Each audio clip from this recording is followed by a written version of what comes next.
방금 이임훈 교수님 발표하신 주제랑 좀 겹치기도 하고 그 겹치는 내용이 좀 있어서 그런 부분은 좀 넘어가고 빨리 시간 내에 발표하도록 하겠습니다. 2024 엘소 레이스트리 보면 여전히 에크모가 2010년 이후로 전 세계적으로 급격히 증가했습니다.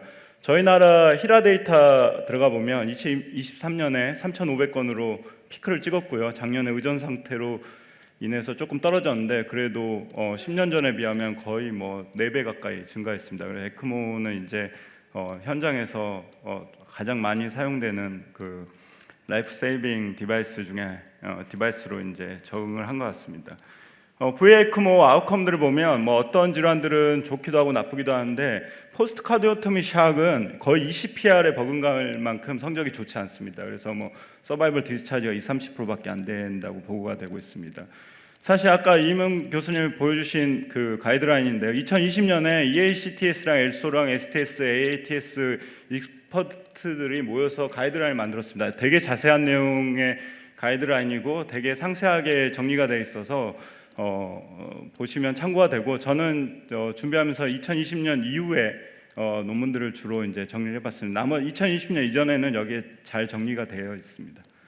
그래서 사실은 이제 에크모를 적용하는, 특히 포스트 카디오토미 에크모를 적용하는 비율이 논문마다 좀 다른데, 그거는 센터의 엑설런스, 센터의 경험 차이도 있고 센터의 뭐 여러 가지 어떤 뭐 말하자면 철학 뭐 이런 것도 영향을 미치기 때문에 센터마다 인시던스는 좀 다르지만 논문들을 정리해 보니까 여러 가지 논문들이 있는데, 이건 패스라고 정재승 교수님이랑 고려대에도 참여한 전 세계적인 레지스트리인데, 여기에서 보면은 0.4에서 3.7%라고 언급이 돼 있고, 그 외에 다른 논문들 보면 뭐 1.0%, 뭐 스페인에서는 1%, 뭐 내외로 보고가 돼서 대략적으로는 2020년 이후의 논문에서는 1에서 2% 사이로 보고가 되는 것 같습니다. 그래서 인시던스는 전체 심장술의 한 1에서 2%다 이렇게 이해하시면 될 것 같습니다. 그래서 제일 중요한 가장 정리가 잘 된 논문이 아까 말씀드린 펠스라는 논문인데, 이거 포스트 카디오토미 샤고 환자들에서 에크모를 넣은 환자들 대상으로 연구를 진행했고, 우리나라에서는 고려대 정세윤 교수님이 참여하셨고,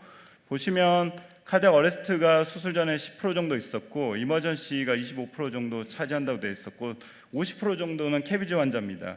그리고 대부분 40% 정도 환자에서는 수술장에서 펌프 위닝이 불가능해서 에크모를 넣었고, 인트라옵에서 한 60% 정도 에크모를 넣었습니다. 그리고 놀랍게도 체스트 오픈드 스터넘으로 한 40% 정도 오픈드 스터넘에서 적용이 됐다고 보고가 되었고, 그 다음에 이 환자들에서 보면 2058명 중에 1200명이 돌아가셨습니다. 그래서 상당히 한 60% 정도 사망률을 보였고, 그 중에서 40% 정도는 위닝이 된 후에 돌아가셨습니다. 그러니까 위닝 하는 게 목표가 아니라 위닝 후에도 상당수가 돌아가셨다는 걸 알 수 있습니다.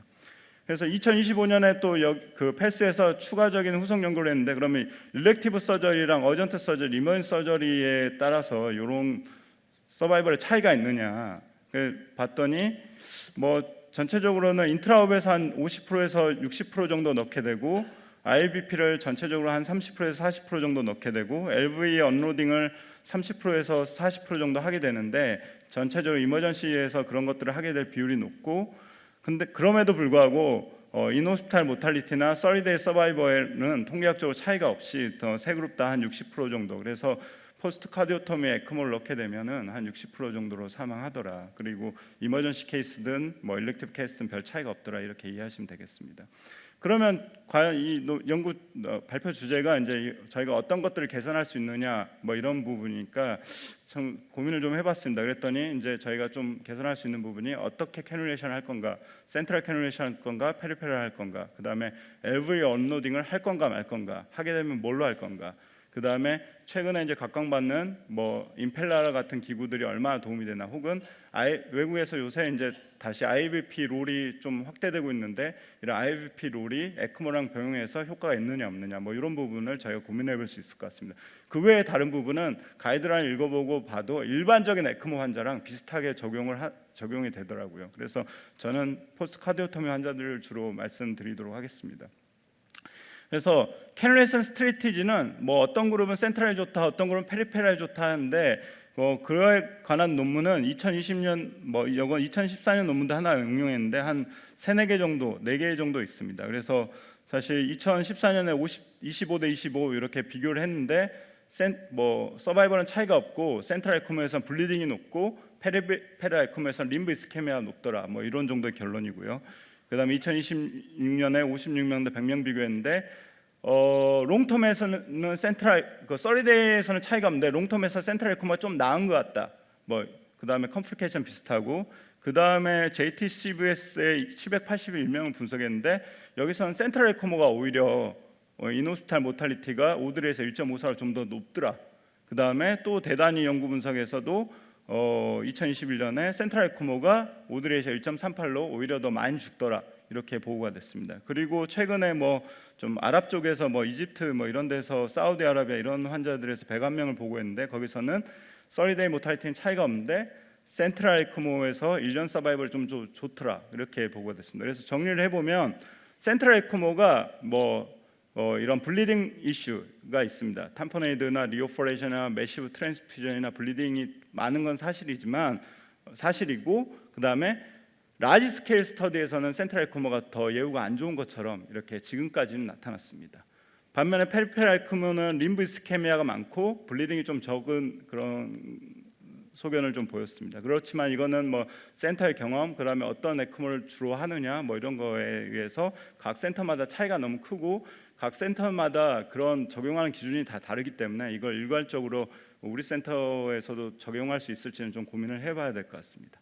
그 다음에 이제 이슈가 되는 게 이제 언로딩을 하느냐 마느냐 이런 이슈가 있는데, 아까 보여드렸던 2020년 엑스퍼트 가이드라인에서 이것들을 벤팅을 해야 되는지 말아야 되는지를 구분을 했는데, 이거를 3가지 마일드, 모더레이트, 시비어로 구분해서 시비어로 갈수록 심장이 안 뛰고 CVP가 높고, 그 다음에 스완가츠 카세터의 어떤 모니터링 어떤 지표들이 좋지 않고 에어리틱 밸브가 안 열리고 이런 소견이 있을수록 더 어그레시브하게 LV 언로딩을 하는 게 좋고, 그렇지 않은 그룹일수록 좀 레스 어그레시브하게 하는 게 좋겠다, 이런 가이드라인을 했는데, 아까 말씀드렸듯이 이런 가이드라인 자체가 다 익스퍼트 컨센서스거든요. 왜냐하면 생각해보면 포스트 카디오토미 신드롬 환자에서 저희가 RCT 같은 걸 진행할 수가 없습니다. 다 경험적인 거고 전문가의 의견을 가지고 가이드라인을 만들 수밖에 없기 때문에 이런 부분을 감안해서 보시면 됩니다. 그래서 사실 저희 병원에서도 몇몇 케이스가 있는데, 이 환자 같은 경우는 70세 여자 환자고 PCI 하다가 어레스팅 하가지고 에크모 넣고 PCI로 못 듣겠다 그래서 수술해달라 그랬는데, 수술 전에 눈, 코, 입에서 다 피나고 헤마토마도 잔뜩 생기고 해가지고 저희가 수술장 들어가자마자 바로 벤트 먼저 넣었습니다. 벤트 먼저 넣고 이 환자는 언미만 하면 포스트 카디오토미에서 에크모 넣은 게 아니라 프리업 때도 달고 들어갔으니까 정확한지 모르겠는데 어쨌든 벤트만 쳐놓고 수술 잘 끝내고 나서 벤트를 넣고 나왔습니다. 그래서 스터넘을 닫고 튜브를 이렇게 놓고 벤트를 이렇게 따로 구멍을 넣어서 LV에다 벤트를 넣어놓고 에크모에다 이렇게 라인을 연결해서 나왔습니다. 그리고 나서 이제 봤던 엑스레이도 좋아지고 충분히 좋아져서 에크모 다 한 상태에서 들어가서 이제 벤트 뽑고 나서 환자는 다행히 2달 후에 잘 노멀 EF로 잘 퇴원했습니다. 그 외에 이제 그래서 제 개인적인 그 외에도 이제 논문을 찾아봤더니 2020년 이후에 LV 언로딩에 관한 포스트 카디오토미 환자에서의 논문은 별로 없습니다. 일반적인 언로딩에 관한 가이드라인인데, 근데 유일하게 이제 퍼퓨전에 동물 실험 가지고 돼지에게 이제 에크모를 넣고 이 LV 언로딩이 어떤 효과가 있는지 이런 걸 봤더니 여기 동물 실험에서는 한 위닝하고 나서도 3시간 정도까지는 어떤 좋은 지표들이 유지가 되더라. 그러니까 LV 벤팅 넣는 게 위닝 할 때도 도움이 되고, 위닝을 좀 하고 나서도 한 3시간까지는 그런 좋은 효과들이 지속이 되더라. 근데 돼지를 계속 살려놓을 수가 없어서 효과는 3시간까지만 확인을 했던 연구입니다. 그리고 그러면 요새 또 이슈가 되는 IVP나 임펠라가 과연 얼마나 도움이 되느냐. 이상하게 이제 우리나라에서는 IVP가 병용 사용이 많이 안 되는데, 유럽이나 미국 쪽에서는 최근에 심장 이식에 IVP 쓰게 되면 프라이트가 올라가면서 사용이 늘어났고요. 유럽 쪽에서는 전통적으로 IVP를 에크모 환자 병용에서 많이 쓰더라고요. 그래서 연구들이 몇 개 있는데 결국에는 IVP를 같이 사용하는 게 에크모 단독으로 하는 것보다 위닝 레이트가 높더라. 그래서 IFP가 어떤 효과가 있느냐, 뭐 LV 그 로딩을 줄여주고 애프터 로드를 줄여주고, 그 다음에 에어틱 밸브가 오프닝이 안 될 때 이 IFP가 LV 벤팅을 해주는 효과가 있어서 환자들 예후를 개선하는 데 좀 도움이 되는 것 같다라고 얘기를 하고 있지만 이것도 되게 스몰 스터디입니다.